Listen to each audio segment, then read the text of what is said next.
So when I used to work for an ad agency down in LA, we'd have Mendocino farms catered every once in a while, and my favorite thing that they would bring in were not the sandwiches, but these raspberry crumble bars that were just amazing.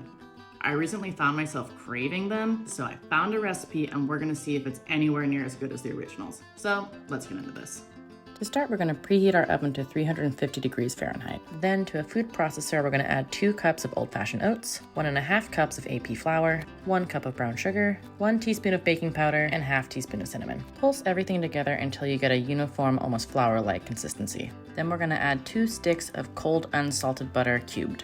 We're then going to pulse this all together until a crumbly dough forms. This took longer than I expected, so be patient and make sure you get a dough that sticks together when pressed. We're then going to press about 1/3 of this mixture into the bottom of a lined 9x13 baking dish and bake for about 10 minutes.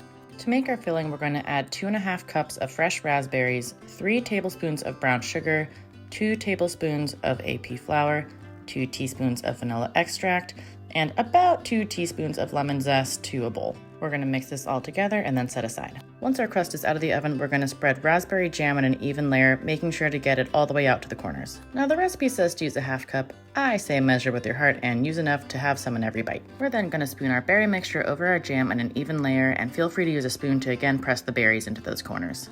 Finally, we're going to sprinkle our remaining crumble dough over the top of the berries and bake for 30 to 40 minutes until the top is a light golden brown. And look at that beautifully golden raspberry crumble bars. Cut into your desired serving size. I ended up doing 24. And now it's finally time to dig into these.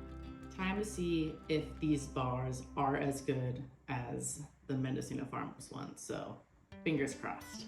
Cheers.